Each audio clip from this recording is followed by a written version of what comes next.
E, aliás, por exemplo, uma das coisas que o Trump fala...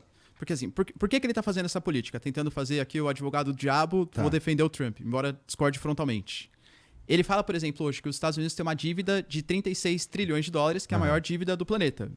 Ele fala que hoje existem muitos impostos no mercado americano e que poucos impostos para produtos estrangeiros. Então ele fala que isso é errado, porque é o americano que está tendo que sustentar os Estados Unidos e não as tarifas estrangeiras. Ele quer inverter essa lógica, reduzir os impostos e taxar mais produtos estrangeiros. Ele fala que hoje os Estados Unidos está passando por um processo de desindustrialização, o que é verdade, aliás, não é só os Estados Unidos, é todos os países desenvolvidos, é a própria lógica do capitalismo, que hoje a gente está no capitalismo financeiro e informacional, não mais no capitalismo industrial, ou seja, você ter a parte da gestão, da pesquisa, desenvolvimento, faz muito mais sentido do que ficar produzindo sapato, ou produzindo, né, enfim, vai lá para o Vietnã, Nike, tanto faz. E ele alega também que hoje você pega aí, existem muitos países que sobretaxam exageradamente os Estados Unidos. Só que todas essas práticas, essas lógicas, elas ignoram, por exemplo, que hoje os Estados Unidos, porque ele fala, a gente tem que fazer o emprego voltar para os Estados Unidos. Qual emprego que está faltando nos Estados Unidos? Os caras estão praticamente com uma política de pleno emprego. Vamos imaginar que atrai todas as indústrias para os Estados Unidos de novo. Da onde que vai sair mão de obra? Vai ter que fazer um produto americano com a mão de obra caríssima, porque hoje não tem esse exército de desempregados para ser uma mão de obra barata, para fazer o produto mais barato para o mercado americano. Então, de qualquer maneira, isso vai gerar inflação para os Estados Unidos, mesmo que ele faça essa redução drástica dos impostos que ele quer, porque hoje os americanos já têm emprego suficiente no setor de serviços. E fora, qual que é a lógica também? Ele vai lá... Vamos imaginar que ele vai tirar as indústrias do Canadá, tira as indústrias do México, tira as indústrias da América Central, todas vão para os Estados Unidos. É isso que ele quer? Ele quer um exército de desempregados na América Latina? Essas pessoas vão querer sair do país, vai gerar uma crise. Vão querer ir para onde? Para o American Dream, para o sonho americano. Ele vai deixar entrar nos Estados Unidos? Vai ter que deixar, porque os americanos não vão querer trabalhar na fábrica. Não vai ter para quem trabalhar na fábrica? Ele vai ter os próprios chineses dentro lá para ele, né? Os próprios vietnamitas lá. Exato. Então é contraditório, assim, nas próprias ações. Por isso que eu acho, o Trump talvez, ele conseguiu, nesse governo, ele tem tudo a seu favor. O Congresso, até os juízes são de maioria republicana, ou conservadores, né? Os governadores americanos também são de maioria republicana. Se ele não tomar cuidado e ele ficar com esse MAGA, os republicanos que não são trumpistas vão querer sair da base do governo Trump. A gente já teve, inclusive, isso acontecendo no Senado semana passada. A gente teve 4 senadores republicanos que largaram a base republicana e votaram junto com os democratas. Eles criaram uma lei, na verdade, foi criada uma lei que vetava que os americanos pudessem criar essa política de emergência frente ao Canadá. Porque o Trump taxou o Canadá, né? Ele aprovou, não, o Senado foi lá e votou favorável a não taxar os canadenses. Isso vai ser cancelado pela Câmara, vai ser vetado pelo Trump, mas não é essa a questão. A questão é que é muito simbólico. A gente já tem uma base republicana abandonando o governo Trump, porque o Trump não é republicano, o Trump é trumpista. E isso está trazendo prejuízos econômicos para os Estados Unidos. Assim, é muito contraditório em todas as ações, as medidas do governo Trump. E sabe o que é bizarro também, uma coisa interessante? Trouxe a fábrica lá da China para os Estados Unidos. Sabe qual é o risco que corre? Não empregar absolutamente ninguém, porque tem fábrica na China que funciona sem funcionários. É só robô, só tem máquina. Então, qual é o emprego que perdeu? Qual é o emprego que vai ganhar, na verdade, numa situação como essa? E é realmente só máquina que tem fábrica lá na China que fica tudo escuro. É um galpão gigantesco, apaga todas as luzes, porque o robô não precisa da luz para poder fazer o trabalho dele. Tá bom, leva toda essa estrutura lá para os Estados Unidos. Qual é o emprego que vai ganhar aí? Talvez uns 3, 4 programadores, alguma coisa do tipo, que não faz parte desse eleitorado que votou nele com esse saudosismo dessa época aí de ouro dos Estados Unidos. E tem outro ponto interessante, porque assim, a gente... um risco em toda a discussão é o reducionismo. A gente vai ali nos raciocínios e tal, o que é mais simples, a gente vai lá e fala as verdades, o que é comum. Só que tem algo interessante para a guerra, para a geopolítica, que é como é que são feitos equipamentos militares em tempo de guerra. Por exemplo, Grã-Bretanha, está lá rolando a Segunda Guerra Mundial. Está rolando agora na Rússia. Vai. Onde que são feitos esses equipamentos militares? Essa produtividade, essa produção maior, são as mesmas fábricas que já vinham produzindo ou fábricas que faziam calçados, faziam roupas, elas são convertidas em fábricas bélicas. É isso que acontece em guerras grandes, em guerras de grande volume. Então, tem esse ponto também aí a favor do Trump, né? Que a gente precisa dar crédito.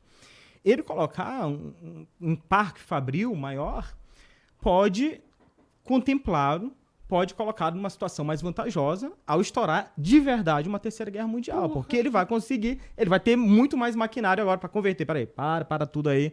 Eu tava só brincando, eu não queria fazer boné, eu não queria fazer nada. Vamos fazer mísseis aqui. E aí fica mais fácil para ele fazer. Tomara que não, né? Começar a estourar uns mísseis aí vai ser uma merda pra todo mundo. A lógica deles é diferente da nossa, né? Total, assim, os caras eles lidam como, além de lidar como a polícia do mundo, eles ainda decidem se vão pra um lugar ou se não vão, baseado no que eles querem e pronto. Pois né? Deu 8 horas da noite. O que será que o Putin faz da vida? O que o Putin faz da vida às 8 horas da noite? Ele não liga o YouTube e bota no Flow, isso daí é certeza. Então ele não fica lá de boa aqui, ele deve ficar com umas maluquices lá, o que eu vou fazer, né? E tem tempo. Porque ele, hoje é Geórgia, amanhã é Ucrânia. A gente começou aqui Ucrânia, 10 anos depois, a gente continua. Então, a lógica dos caras é totalmente diferente. A gente fica conversando aqui na superficialidade, a gente não sabe o que está rolando. Nem em relação às tecnologias militares também. Tem muita coisa. Eu acredito muito que o que existe de fronteira de tecnologia, a gente simplesmente não conhece. Inclusive, boa parte do que a gente acreditou, sei lá, no passado, que eram os extraterrestres, eram eventualmente testes militares que estavam rolando, e até aconteceu recentemente, né? O governo americano reconheceu, isso daí que vocês viram, na verdade, não eram extraterrestres, eram testes militares que a gente estava fazendo. Voltando pro lance da guerra comercial, dá pra gente chamar isso que tá rolando agora de desglobalização? Por parte do governo Trump, sim. Mas eu acho que o tiro vai sair pela culatra no outro sentido. Porque esse papo de governos mais nacionalistas, isso é uma pauta muito ocidental de alguns países ocidentais. Não existe esse tema em Índia, em China, em Rússia, em Sudeste Asiático. E hoje, se a gente pegar o centro da economia global, não é mais o Oceano Atlântico, é o Oceano Pacífico, são os países asiáticos. Então, na minha concepção, a tendência é que isso pode gerar prejuízos para os Estados Unidos em longo prazo, porque está perdendo alianças geopolíticas, mas uma desglobalização mundial, talvez não. Talvez acelere até no sentido contrário. Para os países perceberem, por exemplo, que depender de um único país... E é uma crítica até ao Brasil, por exemplo. O Brasil, hoje, é muito dependente dos chineses. Mas os chineses são nossos aliados. Até amanhã. Vamos imaginar, por exemplo, a China tem uma grande produção industrial. Ela não vai conseguir, por exemplo, mais colocar vários dos seus produtos no mercado americano. Vai ter um excedente de produto. Isso vai começar a ser espalhado pelo mundo, eventualmente até entrando no Brasil. Produtos chineses mais baratos podem obrigar ou prejudicar as nossas produções industriais.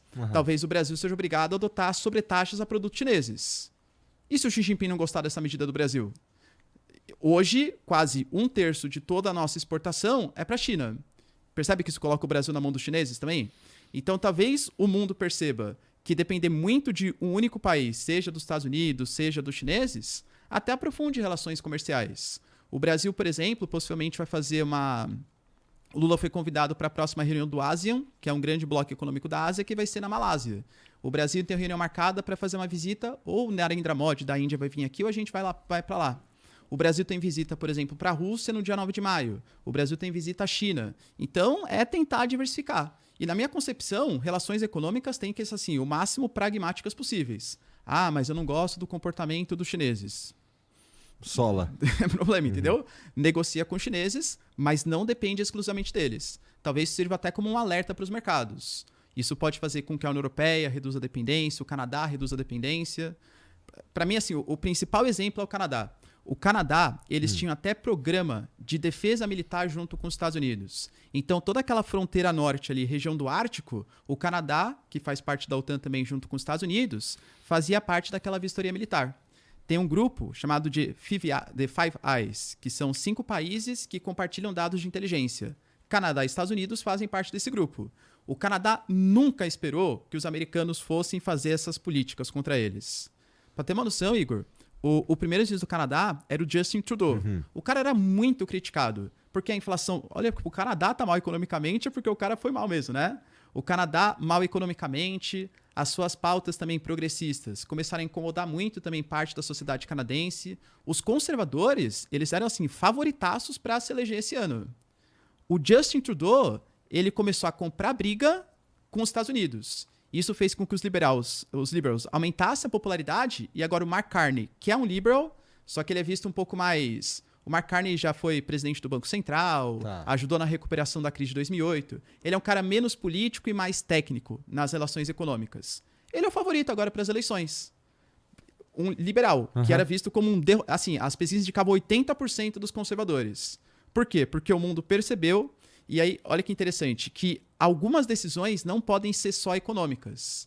A gente vai colocar as nossas políticas de Estado acima de decisões econômicas. Então, o Canadá vai se ferrar, mas a gente não vai submeter aos interesses americanos. A União Europeia pode se ferrar, mas não vamos submeter aos interesses americanos. E talvez o mundo perceba que depender de um único país seja problemático. Por isso que eu não acredito numa desglobalização, não. Pelo contrário, acho que até uma tendência de união de outros mercados. Entendi.